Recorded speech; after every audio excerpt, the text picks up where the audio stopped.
5 fun things to do in San Francisco, plus the perfect 3-day itinerary. Considering California for a quick getaway trip? There are so many fun things to do in San Francisco that you'll want to put on your list. After spending a long weekend there, we realized we're going to have to go back. There's just so much to do and see there. I'll bet the Golden Gate Bridge is the first thing that comes to mind when you think of San Francisco, am I right? It's one of the most recognizable landmarks in the United States. However, there are so many unique things to do in San Francisco besides just visiting the bridge. If you want to know more about this type of video, subscribe our channel and hit the like button. 1. Bike across the Golden Gate Bridge. Since seeing the Golden Gate Bridge is one of the most iconic things to do when in San Francisco, I've put it first on the list. However, why simply see the bridge when you can bike across it? Before you keep scrolling, I have a secret to let you in on. Rent an electric bike. Seriously, this made our excursion so much fun. There are a couple of places to rent bikes from, and both are a little ways from the bridge. They'll tell you there are only 2 hills between there and the bridge, but trust me, if you don't get an electric bike, those hills might as well be mountains. Electric bikes are not like motorbikes. They only work when you are pedaling and basically give a really nice boost to the effort you're putting in. There are some very simple gears to use, but they're more like small hill, medium hill, big hill gears. Even if you haven't ridden a bike in years, an electric bike is a dream to ride. Once you rent your bike, you'll ride along the marina heading toward the bridge. If the weather is nice, you'll be in for some spectacular views all along the way. We were in San Francisco celebrating our anniversary when we did this bike ride, but it would also be so much fun to take a girls' trip and go on a bike ride. Plan to spend a few minutes at Fort Point and explore the history there. Plus, you'll get a really impressive view from underneath the bridge from that viewpoint. Once you're on the bridge, you'll need to ride single file. Be aware of other bikers who may pass you on your left and never stop right in the way. There's room to pull over, so be sure to do that if you need to stop or want to just soak in the view of the San Francisco Bay. You'll have a choice of either continuing on to the quaint little town of Sausalito and taking a ferry back, or turn around and biking back. Either way, spend some time exploring the overlooks and the amazing views you'll see. It's quite the reward for biking that far. Even if you did let the electric bike do the majority of the work. For many people, biking across the Golden Gate Bridge is a bucket list moment. It may seem daunting, but rent yourself an electric bike and you'll be reliving your childhood while the wind blows your hair back and all your worries away. Enjoy! Note, on busy days, especially in the summer, bike rentals can be sold out. Reserve your bike online to be sure you have one when you get there. 2. Drive through Muir Woods National Monument. Just a short jaunt outside of San Francisco, only 12 miles, is the gorgeous Muir Woods National Monument. It's the perfect place to take a break from the hustle and bustle of the city and breathe in some fresh air.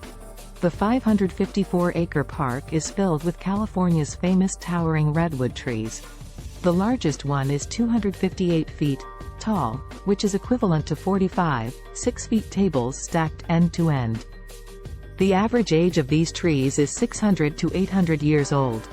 Aside from being mesmerized by the sagacious trees, visitors can also enjoy 6 miles of trails. If you don't have time for that, there is a 1/2-mile loop for short strolls that you shouldn't miss. The trails are flat and easy, no need for serious hiking gear. A visit to Muir Woods can be as short as an hour to a half day, depending on how much time you want to spend in nature. It is important to note that the park is popular.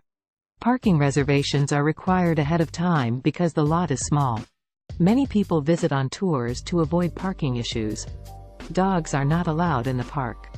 Also, it's only open from 8 a.m. to 5 p.m. every day. 3. Take a selfie in Umbrella Alley. Umbrella Alley is a relatively new street art spot in San Francisco. Located next door to Ghirardelli Square, this alley is covered in rotating murals from famous local artists like Kate Tova. It also showcases a few permanent pieces, like the famous "Greetings from San Francisco" mural. If you're looking for tons of Instagram-worthy walls all in one place, this is the spot for you. They even have little iPhone stands installed, so taking group photos on a timer is easy. Umbrella Alley is free to visit but is only open on weekends from 11 a.m. sunset, so plan accordingly. The best time to visit is in the later afternoon when the alley is in the shade so you can grab that perfect photo in front of the murals. Put this on your list of fun things to see in San Francisco. 4. Drive down Lombard Street. Lombard Street is one of the most famous tourist attractions in San Francisco. It is globally known as the most crooked street in the world.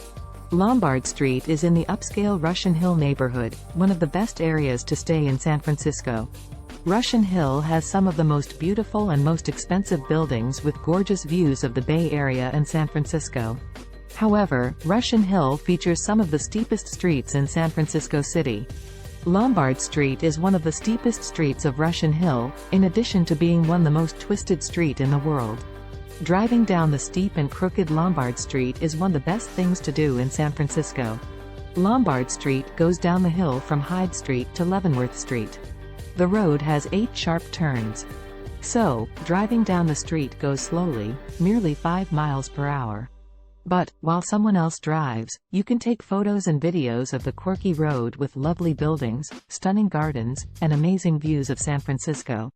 The gardens are rich with hydrangea flowers which bloom in summer. So, if you want to drive down the most crooked street in the world while hydrangeas are blossoming, head to San Francisco in summer.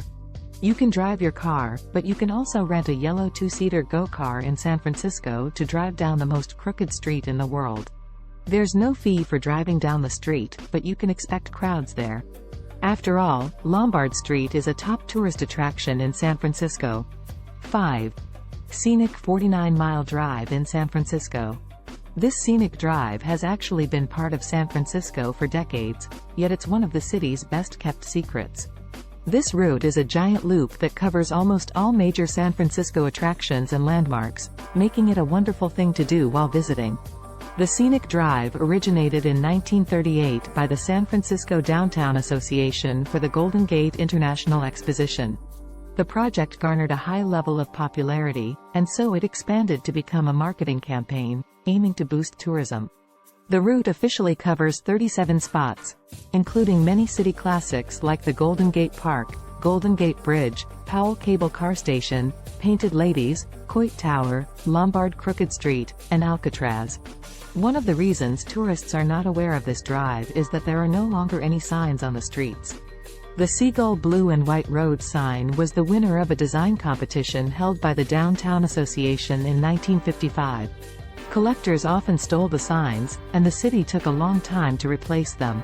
The best way to complete the drive is to have your own car, and it's easy to design your own scenic 49-mile drive itinerary with its official map and guide.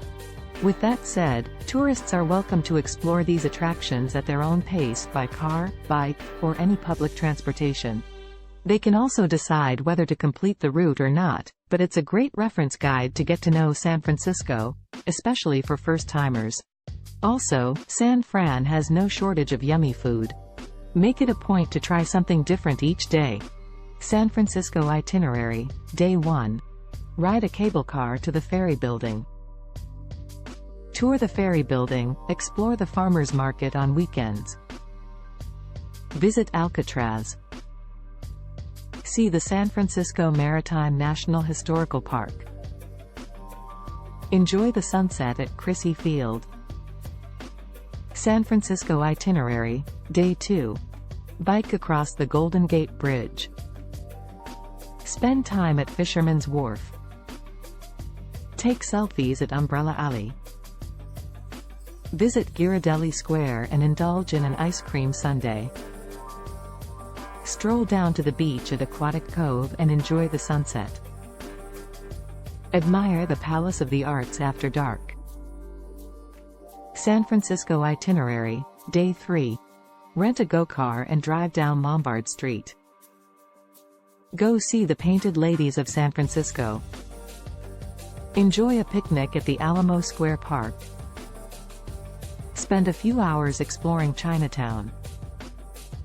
Admire the artwork at the Lincoln Steps. Take a cable car in the evening to see the city lights.